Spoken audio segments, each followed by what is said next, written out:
Je n'oublierai jamais cette nuit où l'ascenseur s'est arrêté entre le 4e et le 5e étage, nous enfermant dans une cage de métal rouillé comme un tombeau. Le visage de Mathieu était si proche du mien que je sentais son souffle chaud sur mes lèvres. Et quand il a murmuré « Hugo, je ne peux plus mentir », mon cœur a explosé en mille éclats de joie et de terreur.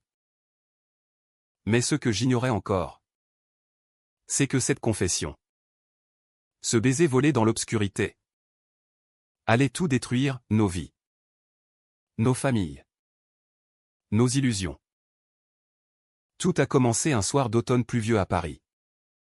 Dans le quartier de Montmartre où les ruelles pavées sentent encore le pain chaud et le vin rouge.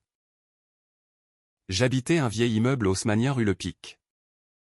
Au 6e étage sans ascenseur la plupart du temps sauf quand, par miracle, cette antiquité grinçante fonctionnait. J'avais 28 ans. J'étais architecte dans un cabinet du Marais. Et je menais une vie apparemment parfaite, fiancé à Claire depuis 3 ans. Un appartement cosy. Des amis hétéros qui m'adoraient. Personne ne savait. Personne ne devait savoir. Mathieu, lui, était mon meilleur ami depuis le lycée à Lyon. Nous avions déménagé ensemble à Paris pour les études. Partagé un studio minuscule à Belleville. Ri jusqu'aux larmes devant des films de Truffaut. Il était devenu professeur de littérature au lycée Jules Ferry. Toujours célibataire. Toujours discret. Les gens disaient qu'il était difficile. Moi seul savais pourquoi. Ce soir-là, il était venu dîner chez moi. Claire était en déplacement à Bruxelles pour son travail de journaliste. Nous avions bu une bouteille de Bordeaux. Parlé de Proust. De nos parents vieillissants. De tout sauf de l'essentiel. Vers minuit, il a voulu rentrer. Je l'ai raccompagné jusqu'à l'ascenseur, cette cabine étroite. Au miroir terni et aux boutons en bakélite. Les portes se sont refermées. L'ascenseur a grincé. Monté d'un étage. Puis s'est arrêté net. Les lumières ont vacillé. Puis se sont stabilisées en une lueur jaunâtre. Silence. Nous nous sommes regardés. D'abord amusés. Encore cette merde. Ai-je soupiré en appuyant sur le bouton d'appel. Rien. Pas de réponse. Mathieu a ri nerveusement. On est coincé. Et là, dans cet espace exigu où nos épaules se touchaient presque, quelque chose a craqué. Des années de non-dits. De regards trop longs. De mains qui s'effleuraient par accident. Il s'est adossé à la paroi. Les yeux baissés. Hugo, il faut que je te dise quelque chose. Mon cœur cognait si fort que je l'entendais dans mes tempes. Dis-moi. Il a relevé la tête. Ses yeux verts, toujours si calmes, étaient pleins de larmes. Je t'aime. Pas comme un ami. Depuis toujours. Le monde s'est arrêté. Je l'ai regardé. Bouche bée. Et puis quelque chose en moi a lâché. J'ai franchi l'espace minuscule qui nous séparait. Pris son visage entre mes mains. Et je l'ai embrassé.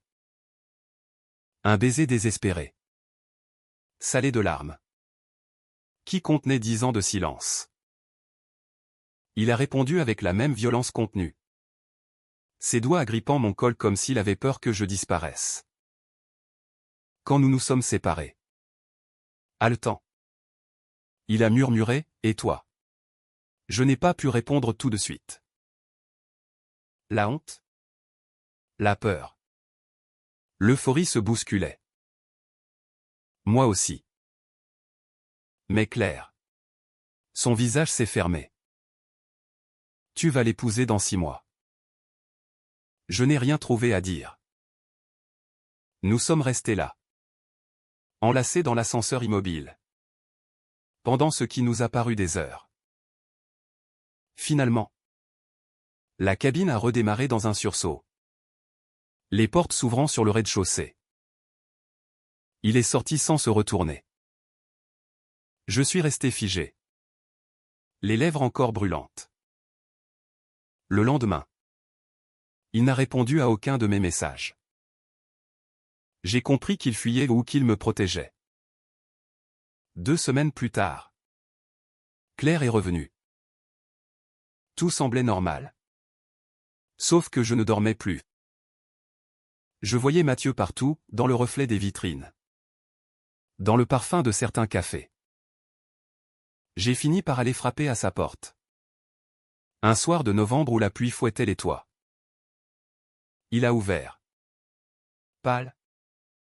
Les traits tirés. Qu'est-ce que tu veux? Hugo?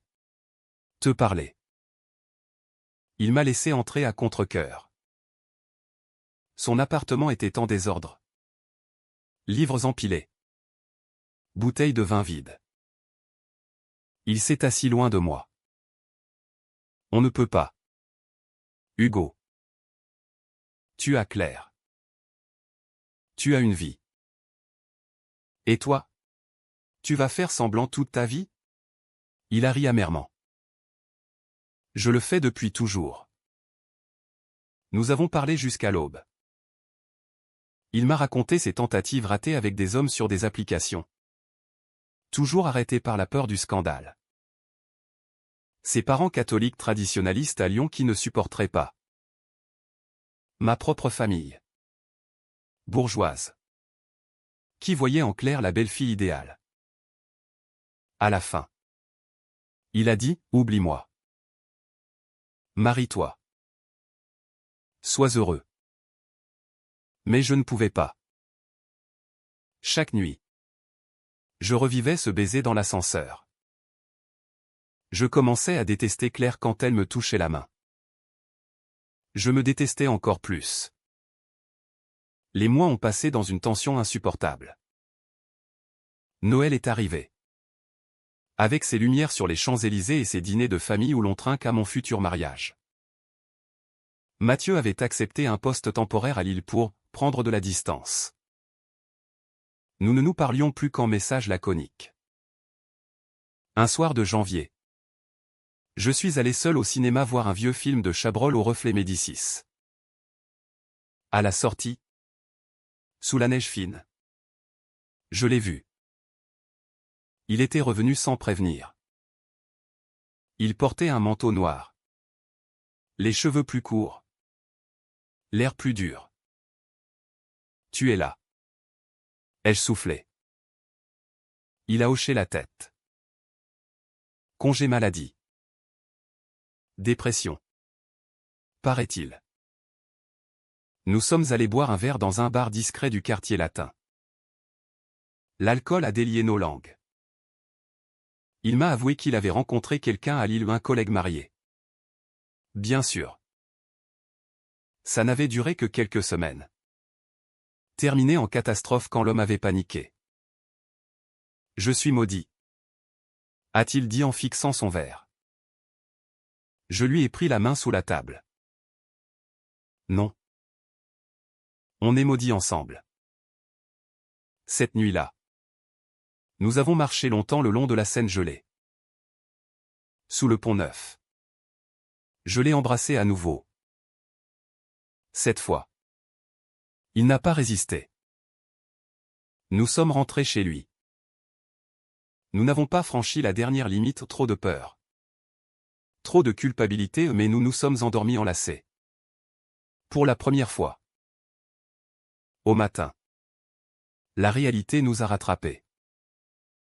Claire rentrait dans 2 jours. J'ai dû partir. À partir de là. Nous avons commencé une liaison secrète. Faite de rendez-vous volés dans des hôtels anonymes de banlieue. De messages codés. De regards échangés dans le métro. Chaque fois que je rentrais auprès de Claire, je me sentais sale. Elle remarquait mon éloignement. Posait des questions. Je mentais de plus en plus mal. Mathieu, lui, sombrait. Il buvait trop.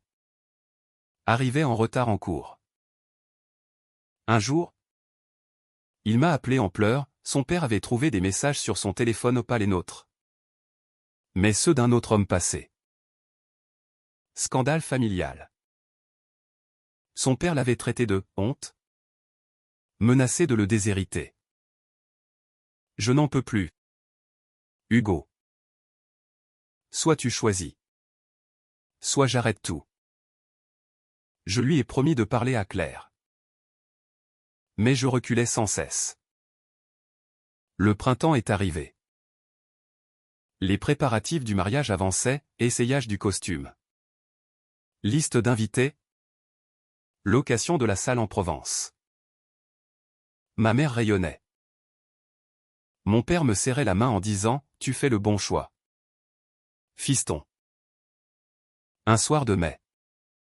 Après une dispute particulièrement violente avec Mathieu, il m'avait accusé de lâcheté. Je suis rentré ivre. Claire m'attendait. Où étais-tu? J'ai craqué. Tout est sorti, les doutes. La peur de ne pas être l'homme qu'elle méritait. Je n'ai pas dit le nom de Mathieu. Pas avoué la vérité entière.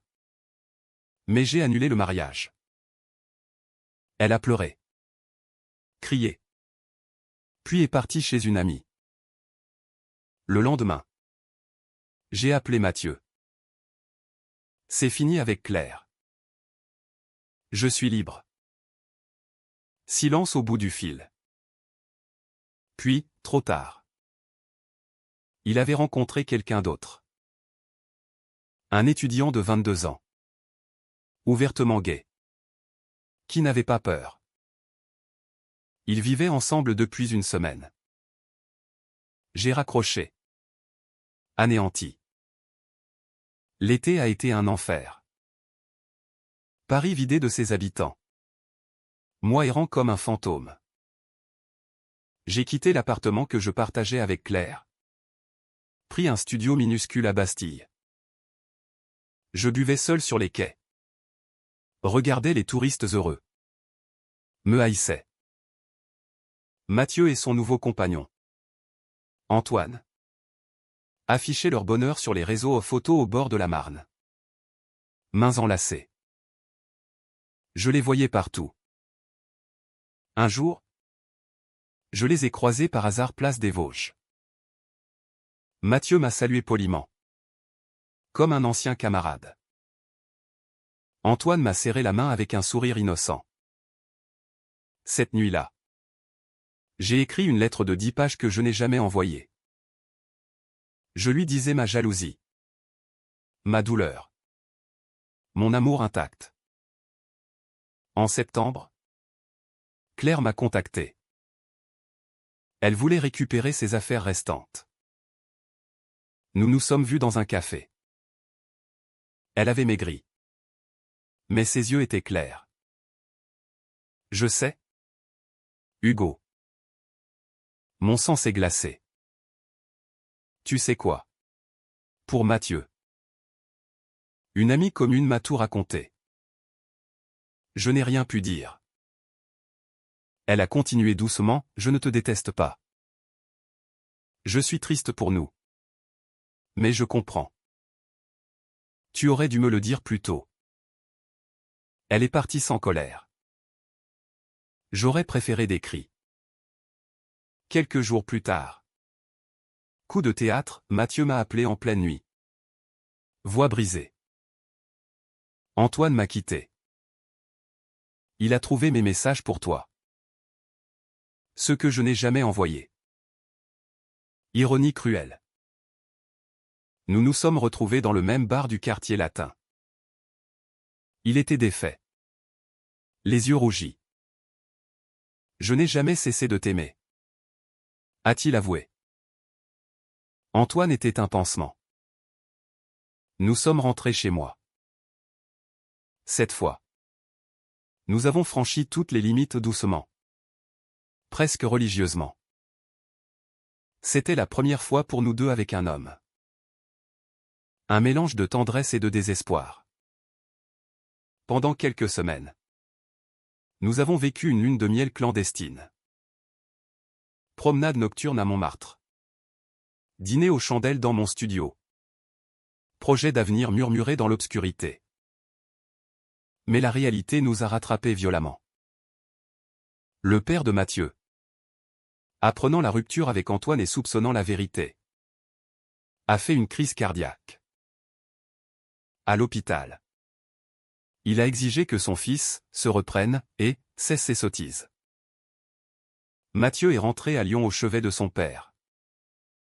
Pendant ce temps, une rumeur a commencé à circuler dans notre ancien cercle d'amis communs. Quelqu'un avait vu Mathieu et moi ensemble. Les invitations ont cessé. Des regards en coin au travail. Puis le pire, le proviseur du lycée de Mathieu a reçu une lettre anonyme. Photo volée de nous deux nous embrassant dans un parc. Mathieu a été convoqué. Menace de licenciement pour comportement immoral. Il m'a appelé depuis Lyon. Voix blanche, ils vont me virer. Mon père est au courant de tout maintenant. Il ne veut plus me voir. Je suis monté dans le premier TGV. À Lyon, l'hôpital sentait le désinfectant et le regret. Le père de Mathieu, branchement partout, m'a regardé avec haine quand je suis entré dans la chambre. C'est toi. Le responsable. Mathieu, assis au bord du lit, n'osait pas lever les yeux. J'ai tenté de parler. Mais le vieil homme a craché, dehors. Pervers. Nous sommes sortis dans le couloir. Mathieu tremblait. Je vais démissionner. Je ne peux plus enseigner ici. Tout le monde sait. Nous avons marché dans les rues de Lyon sous une pluie froide. Il m'a tout raconté, les insultes au téléphone de cousin. Les messages haineux sur les réseaux. La honte de sa mère qui pleurait en silence. Je suis détruit. Hugo. À cause de nous. Je l'ai pris dans mes bras sous un réverbère. Non. À cause de leur intolérance. Nous. On n'a rien fait de mal. Mais il se sentait coupable. Coupable d'aimer. Coupable d'avoir brisé sa famille. De retour à Paris. Il a emménagé chez moi. Nous avons vécu reclus pendant des mois. Il cherchait du travail dans l'édition. Moi je défendais nos choix face à ma propre famille qui prenait ses distances. Un soir d'hiver. Nous avons reçu une lettre. Le père de Mathieu était mort. Crise cardiaque fatale. Dans ses dernières paroles à la mère. Il avait dit à Mathieu que je ne lui pardonne pas. Mathieu s'est effondré. Il a cessé de manger. De parler. Je le veillais la nuit. Impuissant devant sa douleur. Il a commencé à boire sérieusement. À disparaître des soirées entières.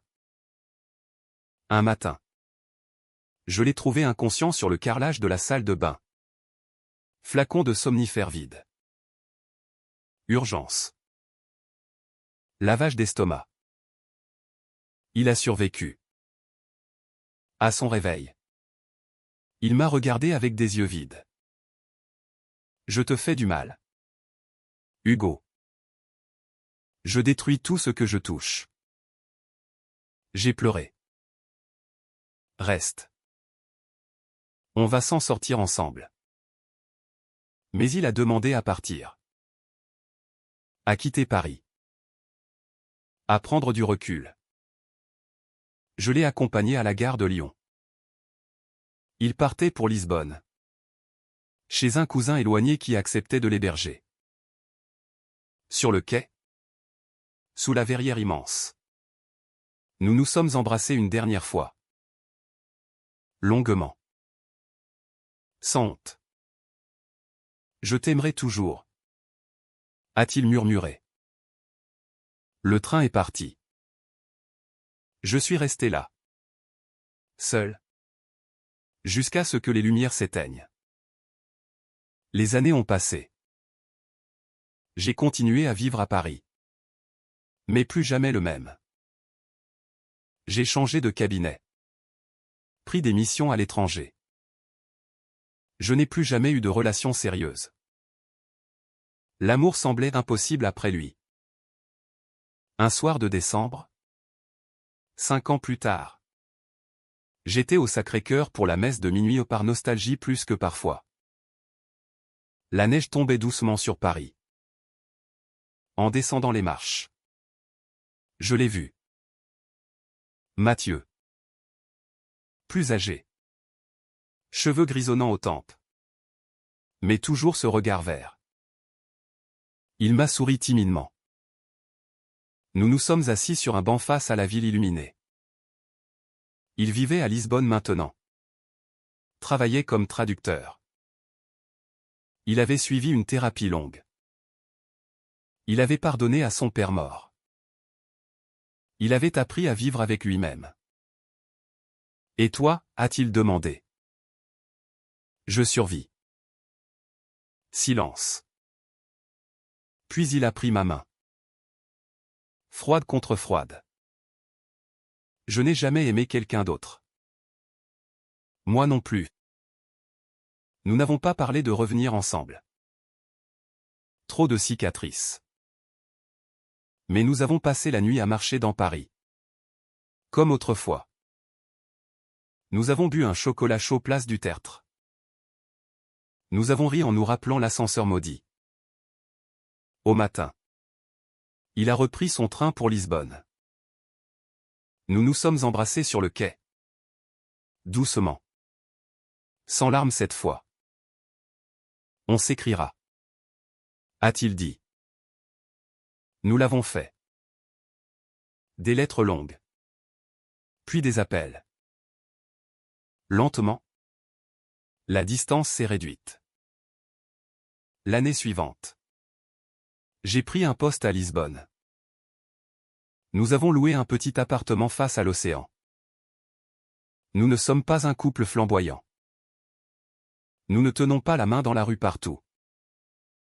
Nous portons encore nos blessures. Mais nous vivons ensemble. Enfin. Parfois. Quand l'ascenseur de notre immeuble grince à Lisbonne. Nous nous regardons et nous sourions. Le secret qui nous a autrefois détruits est devenu la vérité qui nous a sauvés. Paris reste loin. Avec ses fantômes. Mais ici, sous le soleil portugais, nous apprenons à respirer.